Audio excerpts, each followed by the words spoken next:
Fala pessoal, dando continuidade aqui ao vídeo anterior postado aqui no YouTube sobre a Operação Garibaldi. Ela foi uma operação secreta conduzida pelo Mossad, o Serviço de Inteligência do Estado de Israel, que aconteceu no ano de 1960.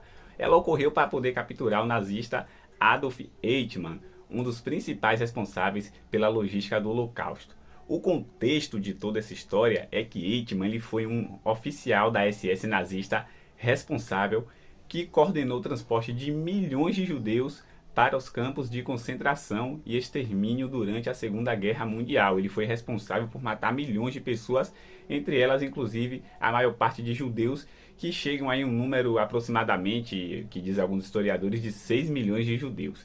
Após a derrota da Alemanha nazista, ele acabou fugindo para a Europa e viveu escondido na Argentina, que naquela época tinha o costume de abrigar muitos dos nazistas refugiados de guerra, sob uma identidade falsa de um nome chamado de Ricardo Clemente.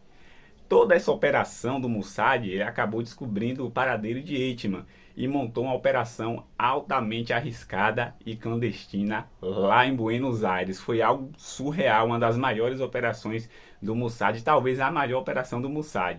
E em maio de 1960, agentes do Mossad sequestrou Eichmann na Argentina, em Buenos Aires, quando ele voltava para casa, e manteve ele em cativeiro ali por alguns dias. Depois levaram ele de forma secreta para Israel, disfarçado como um membro da tripulação de uma companhia aérea da EIA.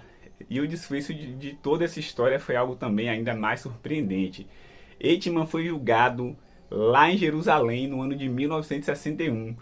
E em um dos julgamentos mais famosos do século XX, que deu o que falar, ele foi condenado à morte por crimes contra a humanidade e foi levado à forca no ano de 1962.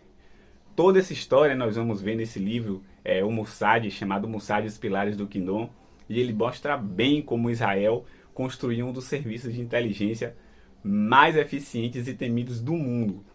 Foi uma mega operação que gerou de fato no povo de Israel, não de forma completa, uma alegria profunda, uma satisfação profunda de punir os nazistas, mas algo momentâneo. E o capítulo de toda essa Operação Garibaldi, que culminou na captura de Adolf Eichmann, um dos maiores criminosos nazistas, talvez aí seja o braço direito de Hitler, revela a capacidade do Mossad em agir em silêncio, com precisão cirúrgica, levando justiça além das fronteiras. E essa mesma determinação se refletiu no campo militar. Desde o fim da Segunda Guerra, Israel enfrentou inimigos poderosíssimos. E pasme,